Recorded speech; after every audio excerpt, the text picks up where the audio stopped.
Hello বন্ধুরা, welcome to my page all at once by Atasi. আমি অতসী। আজ আবার নিয়ে চলে এসেছি খাই খাই পর্বের এপিসোড। আজ যেটা দেখাবো সেটা একটু দেখাই। কি বলুন তো, এটা হচ্ছে পলুই মাছ। আজ বানাবো পলি মাছের মুইঠা। চিতল মাছের মুইঠার নাম শুনেছেন। চিতল মাছের মুইঠা তো ফেমাস, কিন্তু সবসময় তার চিতল মাছ বাজারে অ্যাভেলেবেল থাকে না, কেনাও সম্ভব হয় না। কিন্তু দুধের স্বাদ ভুলে মেটাও, সেটা কি দিয়ে? পলি মাছ দিয়ে। আমরা এটা বাড়িতে খুব ভালোভাবেই বানাই, আপনারাও বানাবেন। আস্তে আস্তে দেখতে থাকুন। দেখতে গেলে পুরো ভিডিওটা দেখতে হবে, একটু স্কিপ করা যাবে না, কারণ পলি মাছের মুইঠা বানাতে গেলে একটু কষ্ট করতে হয়, কিন্তু একবার বানিয়ে ফেলতে পারলে বস, ইটস টু গুড। জাস্ট গরম ভাত দিয়ে 4টা মুইঠা খাবেন। তাহলে দেখাই কিভাবে বানাচ্ছি। আচ্ছা, আগেই পলি মাছের মাথাটা এখান থেকে আমরা কেটে নেব। আচ্ছা, এখান থেকে মাছের মাথাটা একটু কেটে নিলাম। আমি সাধারণত বটি ইউজ করি না, কারণ আমার বটি ইউজ করতে ভীষণ ভয় লাগে, কিন্তু এক্ষেত্রে আমাকে বটিটা ইউজ করতে হবে, মাথাটা না হলে কাটতে পারবো না। কেটে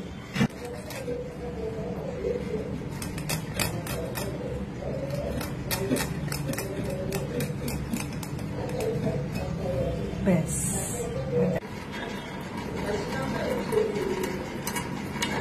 দুটো সাইডই ভালো করে একটু কেটে নিতে হবে, তাহলে মাছগুলো এখান দিয়ে বার করতে সুবিধা হবে। এইবারে শুরু হবে আসল প্রসেস। এবার যে কাজটা আসল করতে হবে সেটা হচ্ছে শিলের নোড়াটা দিয়ে এটাকে ভালো করে থেতো করে নরম করে নিতে হবে।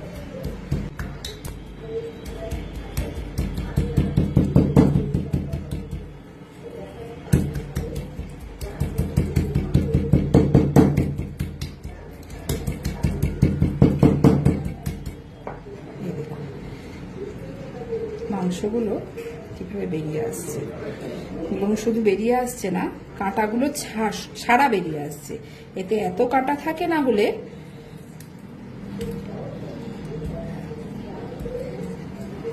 এবার যেটা করব, দুটো মাছ শিরা থেকে এই দেখুন পুরো আলাদা হয়ে বেরিয়ে চলে এলো।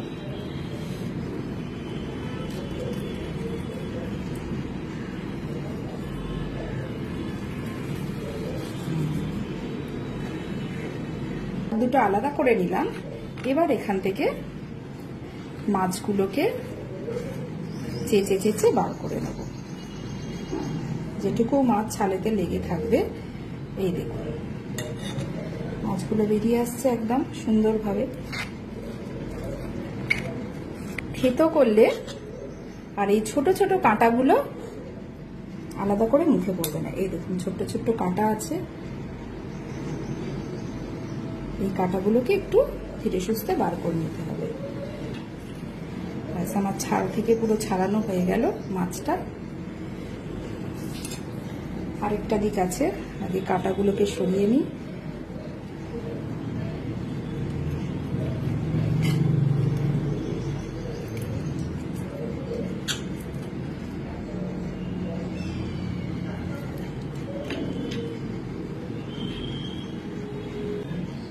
আমি হাফ মাছ ছাড়িয়েছি, কতটা মাছ বেরিয়েছে এতে কিন্তু একটুও কাঁটা নেই, এতে।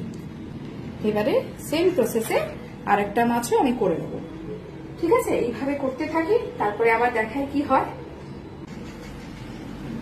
দেখুন এখান থেকে পুরো ছাল কাঁটা সব আলাদা করে ফেলেছি।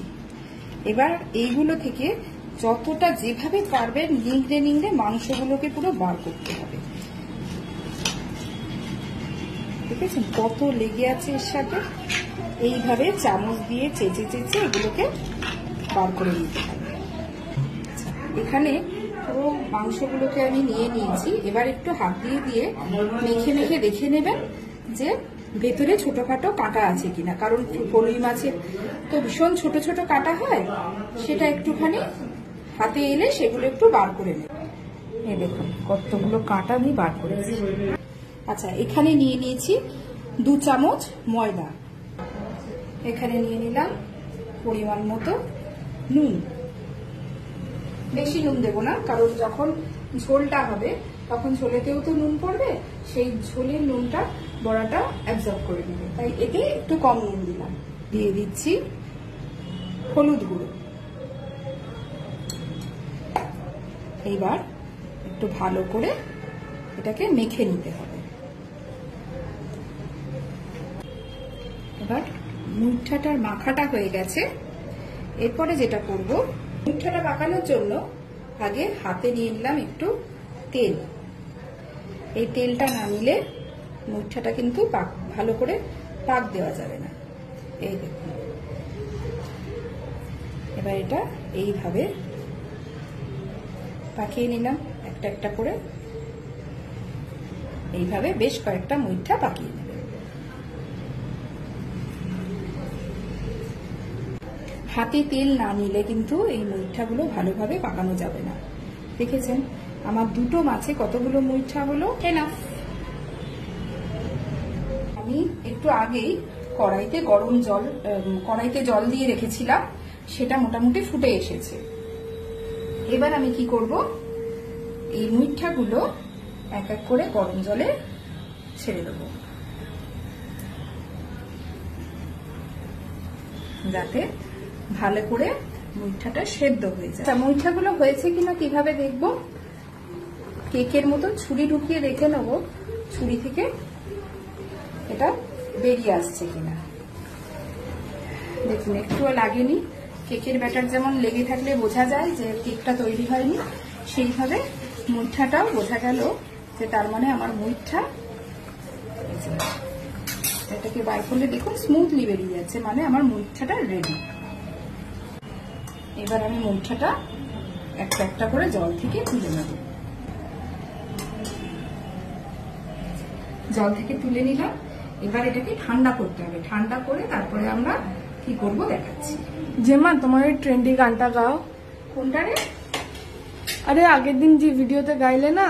ও, আমি মিস ভজহরি মান্না, আমি মিস ভজহরি মান্না, সুদূর হাওড়া থেকে নর্থ কলকাতায় এসে শিখেছি সকলে রান্না, আমি মিস ভজহরি মান্না। দারুন। এবার আমি মুঠাগুলো ঠান্ডা জলে একটু চুবিয়ে দিচ্ছি, যাতে তাড়াতাড়ি করে মুঠাগুলো ঠান্ডা হয়ে যায়, কাটতে আমার সুবিধা হয়। আমি না তাড়াতাড়ি রান্নার জন্য আলুগুলোকে সেদ্ধ করে রেখে দিয়েছিলাম আগে থাকতেই ডালের সাথে। এবার এই আলুগুলোকে যে শেপে মুঠা কাটবো ঠিক সেই শেপেই আলুটা কাটবো। অনেকে ডুমো ডুমো করেও কাটে, আবার অনেকে একটু লম্বা লম্বা করেও কাটে। আমি একটু লম্বা লম্বা করে কাটতে ভালোবাসি, সেই জন্য আমি দেখে নিই কেমন করে কাটতে হবে।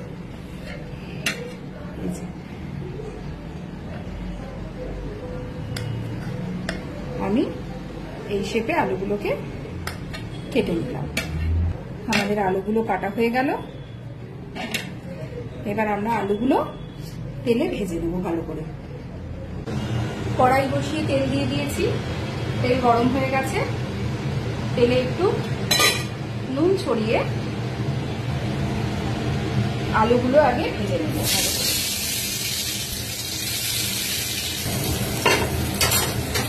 ভালো করে আলুগুলো ভেজে নেব।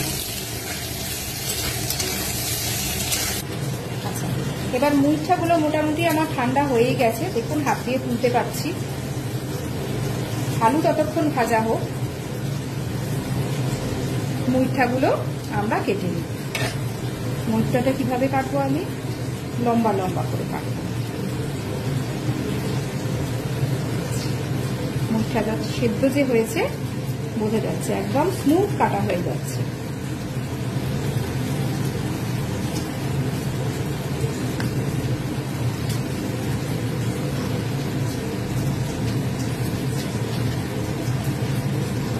এই দেখুন এখনো এখান থেকে ছোট ছোট কেমন কাঁটা বেরোচ্ছে।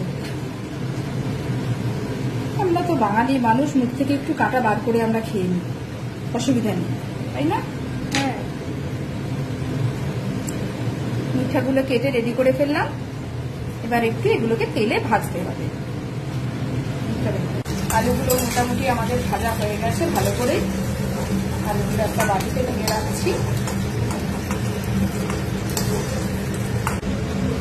আবার একটু তেল দিয়ে নিলাম। তেল গরম হয়ে গেছে, আবার একটু নুন ছিটিয়ে দেবো, নাহলে আবার গায়ে ছিটে আসবে। এবার মুইঠাগুলো দিয়ে দিচ্ছি। চিতল মাছের মুইঠা করতে গেলে মুইঠাতে একটু আদা রসুন দিতে লাগে, না হলে গন্ধ লাগে। কিন্তু ফলুই মাছে সেরকম কোনো গন্ধ নেই, আষ্টে গন্ধ ছাড়ে না। তাই আমরা ফলুই মাছ মুইঠাতে আমরা সেরকম কোনো আদা রসুন দিইনি, শুধু হলুদ আর নুন দিয়ে মাখিয়ে দিই। এবার একটু ভালো করে কড়া করে ভাজা হোক এটা, ততক্ষণ আমি মুইঠা রসাটা করার জন্য যে মশলাগুলো লাগে সেই মশলাগুলো নিয়ে নিই। আচ্ছা, নিয়ে নিচ্ছি 1 চামচ পরিমাণ হলুদ গুঁড়ো, 1 চামচ পরিমাণ জিরে গুঁড়ো, 1 চামচ লঙ্কা গুঁড়ো, একটু ঝাল ঝাল খেতে হয় রসা, আর একটু ধনে গুঁড়ো,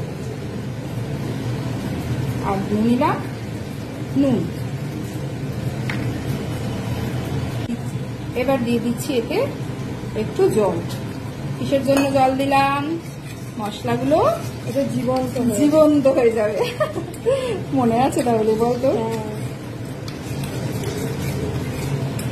মশলাগুলো একটু তরতাজা হয়ে উঠুক, ততক্ষণ আমরা দেখি আমাদের ভাজাটা কতগুলো।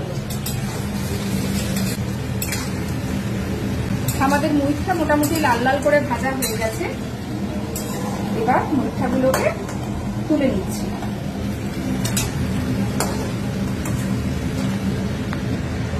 দিয়ে দিচ্ছি তেজপাতা, একটা গোটা শুকনো লঙ্কা তেলটা ছিলে দিলাম, দিয়ে দিচ্ছি গোটা জিরে ফোড়ন, এবার দিয়ে দিচ্ছি 2 এলাচ আর একটু দারচিনি। ফোড়নটা ভালো করে ভাজা হয়ে যাক। এবার দিয়ে দিচ্ছি কাঁচা পেঁয়াজ কুচি। আমি এখানে একটাই পেঁয়াজ নিয়েছি। পেঁয়াজটা আমাদের মোটামুটি লাল ভাজা হয়েই গেছে লাল। এবার এতে দিয়ে দেবো আদা বাটা, 1 চামচ পরিমাণ আদা বাটা। আদা বাটাটা পেঁয়াজের সাথে একটু ভালো করে নাড়িয়ে দিচ্ছি। বেশি ভাজবো না, তাহলে আদাটা পুড়ে যাবে। এবার দিয়ে দেবো যে মশলাটা রেডি করেছিলাম। আচ্ছা, এখানে একটা জিনিস দেখানো হয়নি, এই মশলার সাথে আমি অল্প পরিমাণে, একদম অল্প পরিমাণ একটু সরষের তেল দিয়ে রেখেছিলাম। এটা ঢেলে দিচ্ছি।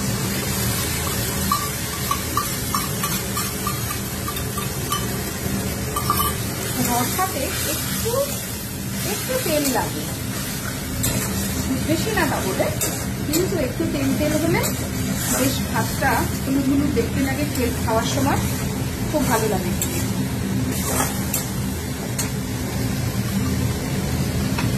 রসাতে আমি রসুন দিই না। চিতল মাছের মুইঠা হলে একটু রসুন লাগতো, কিন্তু ফলুই মাছে দিই না। অল্প পরিমাণ একদম স্বাদের জন্য একটু চিনি দিলাম। এবার গ্যাসের ফ্লেমটা কমিয়ে দিলাম। মশলাটা একটু ভাজা ভাজা হোক ততক্ষণ। মশলাটা ভাজা হচ্ছে। এটা একটু যদিও কঠিন রান্না, এই মশলার সাথে যে দুটো জিনিস অবশ্যই দিতে হবে, সেটা হচ্ছে একটু ধৈর্য আর দিতে হবে একটু ভালোবাসা, তাহলে মুইঠার স্বাদটা আরো বেশি সুন্দর হবে। আমাদের মশলা ভাজা মোটামুটি রেডি। এবার আমরা এতে ঝোল দিয়ে দেবো। দিয়ে দিচ্ছি পরিমাণ মতো জল।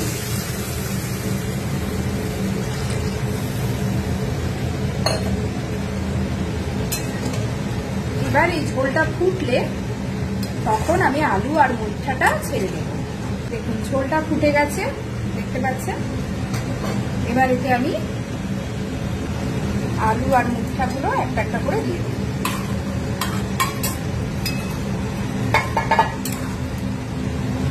দিয়ে